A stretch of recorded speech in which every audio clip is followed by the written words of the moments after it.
بسم اللہ الرحمن الرحیم. السلام علیکم ویورز، میں خوش آمدید کہتا ہوں آپ کو انسائٹ پر جاوید ملک کے ساتھ. آپریشن راہ راست جیسے کہ ہم جانتے ہیں کہ کافی اس کو آلموسٹ منتھ ہو چکا ہے، اور ہم یہ بھی دیکھ رہے ہیں کہ اس کے نتیجے میں جو پیدا ہونے والا ایک آئی ڈی پیز کا ایشو ہے وہ بھی بہت تشویش کن ہے کافی لوگوں کے لیے، اور ہم یہ دیکھ رہے ہیں کہ کافی لوگ بے یار و مددگار نظر آتے ہیں ہم کو آئی ڈی پیز کے حوالے سے. بڑی ریلیف ایفرٹس بھی ہو رہی ہیں، حکومت کافی کوشش کر رہی ہے کہ ان کو ریلیف فراہم کی جا سکے، اور اس کے ساتھ ساتھ کافی خاطر خواہ ڈیولپمنٹس بھی ہوئی ہیں اس آپریشن میں جو کہ ایمڈ ہے ان لوگوں کے خلاف جو کہ پاکستان کو نقصان پہنچا رہے ہیں. غالباً انہوں نے لبادہ اوڑھا ہوا ہے دین کا یا اسلام کا، لیکن یہ چیز اب واضح ہو چکی ہے کہ اسلام کا نام لینے والے اس طرح کے اقدامات میں ملوث ہوں یہ ممکن نہیں ہے. ہم نے دیکھا کہ سوسائڈ بامبنگز یا کہ لا اینڈ آرڈر سچویشن جو پاکستان میں ہے وہ بھی کافی کشیدہ رہی. مولانا نعیمی، ڈاکٹر نعیمی کا جن کی شہادت ہوئی، لاہور کے ایک جید عالم اور ایک بہت جانا پہچانا نام، اس نے بہت تشویش کی لہر دوڑا دی نہ صرف پورے پاکستان میں بلکہ خصوصاً لاہور میں اور اس علاقے میں جہاں پہ یہ واقعہ ہوا. پاکستان کے تمام سیاسی قائدین اور دینی قائدین نے اس کی مذمت بھی کی، اور اس کے ساتھ ساتھ ایک چیز جو کہ کھل کے سامنے آئی کہ وہ علماء کرام، وہ دینی شخصیات جو کہ آواز اٹھا رہی ہیں اس آپریشن کے فیور میں، ان کو بھی ٹارگٹ کیا جاتا ہے. نواز شریف صاحب نے اس کو ایک ٹارگٹ کلنگ کہا. انہوں نے کہا کہ ٹارگٹ کیا گیا ہے جو ڈاکٹر نعیمی کو. یقیناً یہ تشویش کن بات ہے، لیکن اب سوال جو سب کے سامنے ہے، کیونکہ اس پروگرام میں ہم نظر ڈالتے ہیں پاکستان میں ہونے والے واقعات کو بین الاقوامی تناظر سے، اس چیز یہ چیز تو اب واضح ہو چکی ہے کہ وہ لوگ جو کہ اس طرح کے اقدامات میں ملوث ہیں وہ نہ تو پاکستان کے دوست ہیں، نہ ہی وہ اپنے آپ کو اسلام کے دوست کہہ سکتے ہیں. وہ یقیناً پاکستان کو نقصان پہنچانے کے درپے ہیں، اور ہمارے افواج جو ان کے خلاف اقدامات بھی کر رہے ہیں اور ان کا تدارک کر رہے ہیں، اس میں ان کی ہر ممکن سپورٹ بھی ضروری ہے، اور یقیناً قوم اس وقت متحد نظر آتی ہے اس حوالے سے. لیکن یہ جو مسئلہ ہے یہ بہت اہمیت کا حامل یوں ہے کہ اس کے ایک بیک گراؤنڈ ہے، اور وہ بیک گراؤنڈ شروع ہوتی ہے افغانستان میں ہونے والی یو ایس ایس آر کی جو انویژن تھی، وہاں سے یہ سلسلہ شروع ہوتا ہے. اور پھر خصوصاً آج کی جو ڈیولپمنٹ جس میں یہ کہا گیا کہ وزیرستان میں خصوصاً اور بیت اللہ محسود کو بھی ٹارگٹ کیا جائے گا کیونکہ وہ رسپانسبل ہیں ان تمام واقعات کے لیے. بیت اللہ محسود کون ہے؟ یہ بھی ایک اہم سوال ہے. بیت اللہ محسود تقریباً 30 یا 32 سالہ ایک نوجوان ہے جن کی پیدائش بنو میں ہوئی، اور نیک محمد کا نام آپ یقیناً جانتے ہوں گے جو ایک جنگجو لیڈر تھے. ان کی جب یہاں پہ وہ جب جہاں بھاگ ہوئے تو اس کے بعد کافی پرومیننس میں آئے بیت اللہ محسود، اور بیت اللہ محسود نہ صرف محسود قبائل میں بلکہ ان کا اثر و رسوخ بڑھتا گیا وزیرستان کے علاقے میں، اور ابھی یہ سمجھا جاتا ہے کہ وہ تحریک طالبان پاکستان کے رہنما ہیں. کچھ رپورٹس یہاں پر ہیں کہ مولانا داد اللہ کے پریزنس میں ہونے والی جو ایک میٹنگ تھی تقریباً 2 سال پہلے، وہاں پہ ان کو ملا عمر کا گورنر بھی بنایا گیا تھا. گو کہ تحریک طالبان پاکستان ہو یا کوئی بھی ایسی جو ریزسٹنس موومنٹ نظر آ رہی ہے طالبان سے جنم لیتی ہوئی، اس کے وہ رہنما نظر آتے ہیں، اور کہا یہ جا رہا ہے کہ جب تک ان کو ٹارگٹ نہیں کیا جائے گا معاملات سیٹل نہیں ہوں گے. میرے ساتھ لائن پر ہیں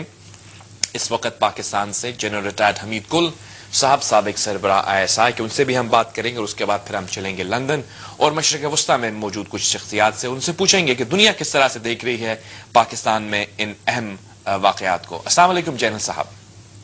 وعلیکم السلام. جنرل صاحب، ایک چیز میں آپ سے پوچھنا چاہوں گا، آپ بڑی گہری نظر رہی ہے آپ کی ان واقعات کے اوپر، کیا آپ اس چیز پر آپ کنونسڈ ہیں کہ وہ لوگ جو کہ اسلام کا لبادہ اوڑھ کے اگر پاکستان کو نقصان پہنچا رہے ہیں، پاکستان میں آئے دن سوسائڈ بامبنگز جو ہو رہی ہیں جس میں دینی شخصیات کو بھی ٹارگٹ کیا جا رہا ہے، تو یقیناً یہ چیز اب واضح ہو گئی ہے کہ یہ کوئی پاکستان کے دوست نہیں ہے بلکہ پاکستان کی سالمیت پہ حملہ کر رہے ہیں؟ جی، اس میں کوئی شبہ نہیں ہے کہ یہ اسلام کو بدنام کر رہے ہیں، جہاد کو بدنام کر رہے ہیں، اور پاکستان کو نقصان پہنچا کے یہ عالم اسلام کے لیے ایک خطرہ بن گئے ہیں. یہ تو بات بڑی واضح ہے جی. تو اس کے اندر آپ یہ جانتے ہیں کہ کچھ پریویسلی بھی جو آپریشنز ہوتے رہے ہیں اور اب جو یہ آپریشن ہو رہا ہے اس میں ہم یہ دیکھ رہے ہیں کہ جو ہماری قوم ہے وہ متحد ہے، اور ایک ریئلائزیشن غالباً ہو چکی ہے، کیونکہ پہلے آپ کو یاد ہوگا آپ بھی تنقید کرتے رہے ہیں ان آپریشنز پر، کافی سیگمنٹس آف سوسائٹی ان پر تنقید کرتے رہے ہیں، لیکن اب جو آپریشن راہ راست ہے آپ اس کو کیا آپ سپورٹ کرتے ہیں؟ اور کیا آپ مجھے یہ بتائیے گا کہ پہلے اگر پراپر سپورٹ ملتی پاک فوج کو تو آج معاملات اتنی مشکل میں نہ ہوتے؟ جی، بات یہ ہے کہ پہلے بات اور تھی. پہلے جو کی گئے وزیرستان کے اوپر حملے پرویز مشرف کے زمانے میں 2002-2003 کے اندر جو حملے کیے گئے ان کے مقاصد اور تھے اور وہ جینون مجاہدین کو روکنا چاہتے تھے افغانستان کے اندر جانے کے لیے. تو وہ بات بالکل مختلف تھی. اور اس کے بعد جو یہ جامعہ افضہ کا واقعہ ہوا وہ ایک واٹر شیڈ تھا. اس کے بعد جو آپریشن ہوئے تو اس کی نوعیت بالکل مختلف تھی. اور پاکستان کے دشمنوں نے افغانستان میں بیٹھ کے پھر اس تمام تحریک کا جہاد کا رخ پاکستان کی طرف موڑنے کی کوشش کی، جس میں وہ بڑی حد تک کامیاب رہے. اور جو غم و غصہ پھیلا جامعہ افضہ کے بعد اور وزیرستان کے جو پہلے آپریشن تھے 2002 2003 اور پھر کے بعد 2005 کا آپریشن، معاہدات ہوئے، نیک محمد مارا گیا، وہ ایک جینون مجاہد تھا. اسی طریقے سے پھر بعد میں جو ڈرون اٹیک ہوتے رہے، سب نے مل ملا کے ایک ایسی فضا پیدا کی جس میں پاکستان کے دشمنوں کو یہ کنونس کرنے کے لیے مشتعل نوجوانوں کو کنونس کرنے میں آسانی ہوئی کہ پاکستانی فوج دراصل کفار کا ساتھ دے رہی ہے اور اس لیے اس کے اوپر حملے جو ہیں وہ جائز ہیں. تو کیا آپ یہ سمجھتے ہیں جنرل صاحب کہ جو پاکستان کی دشمن قوتیں ہیں اور ان کی ایجنسیز جو کہ سیکرٹ سروس ایجنسیز ہیں ان لوگوں کو عام کر رہی ہیں، اور اگر یہ ان کے ساتھ کولیبریٹ کر رہے ہیں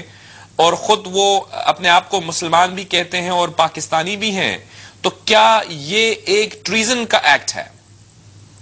جی، پاکستانی اس کے اندر جو ہیں وہ پاکستانی بھی ہیں لیکن دوسرے لوگ بھی اس کے اندر شریک ہیں، باہر سے آئے ہوئے لوگ بھی شریک ہیں اس کے اندر. اور یقیناً جو پاکستان کا جو آپریشن اب ہوا، میں سمجھتا ہوں میری نظر میں کہ اگر آپریشن کے علاوہ کوئی حل نکالا جاتا، کیونکہ اس سے ایک بہت بڑا انسانی المیہ جو ہے وہ ظہور پذیر ہو گیا کہ جس میں سے مور دین 3 ملین پیپل جو ہیں بے گھر ہو گئے، بے خانمہ ہو گئے، ان کے کھیت اور کھلیان اجڑ گئے، ان کے گھر برباد ہو گئے. تو یہ اس المیے سے بچا بھی جا سکتا تھا. ایک mixture of operation as well as political action دونوں کو ساتھ ساتھ چلایا جا سکتا تھا. ابھی ہمارے لیے پولیٹیکل راستہ جو مسدود ہوتا چلا جا رہا ہے اور صرف آپریشن کے ذریعے سے آپ کسی معاملے کو دیر پا طریقے سے حل نہیں کر سکتے. آپ یہ بتائیے گا کہ جو آرمز ان لوگوں کے پاس ہیں، جس قسم کے سوفسٹیکیٹڈ ویپنز یہ استعمال کر رہے ہیں پاک فوج کے خلاف، یقیناً ان کو ایک مربوط اندازے میں عام بھی کیا جا رہا ہے اور ان کو فائنینس بھی کیا جا رہا ہے. آپ کیا سمجھتے ہیں کہ کون سے وہ قوتیں ہیں جو ان کو آرمز پرووائڈ کر رہی ہیں اور ان کو فائنینس کر رہی ہیں؟ دیکھیں جی، جس وقت پرویز مشرف صاحب نے اس نام نہاد دہشت گردی کے خلاف جنگ میں حصہ لینے کا فیصلہ کیا تھا تو 19 ستمبر کو 2001 کو جب یہ فیصلہ کر چکا تو پھر اس نے ایک تقریر کی قوم کے سامنے اور انہوں نے کہا کہ ہم پاکستان دشمنوں کو کابل میں بیٹھنے نہیں دیں گے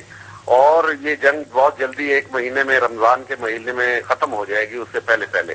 اور ساتھ ہی یہ کہا کہ ہمیں تحفظات کرنے ہیں، کشمیر کو بچانا ہے، ہم نے یہ کرنا ہے وہ کرنا ہے. جتنے بھی ایکسکیوز دیے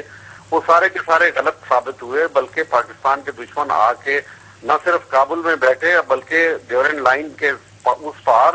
مکمل طور پہ 17 انٹیلیجنس یونٹ بھارت کی جو ہے وہ ڈپلوائے کر دی گئی. موساد اس کے ساتھ تھی، پرانے کمیونسٹ عناصر ان کے ساتھ مل گئے اور امریکہ کی ان کو چھتری فراہم کر دی گئی. نتیجہ یہ نکلا کہ وہاں بیٹھ کے کوئی شطرنج کی بازی لگا کے نہیں بیٹھے، وہ تاش کے پتوں کے ساتھ نہیں دل پہلا رہے بلکہ انہوں نے کام کیا. تو اس کا مطلب یہ ہے جنرل صاحب، میں چاہوں گا کہ میں سمجھوں آپ سے کہ اگر آپ یہ کہہ رہے ہیں کہ 17 یونٹس وہاں پہ کام کر رہے ہیں امریکہ کی چھتری کے نیچے،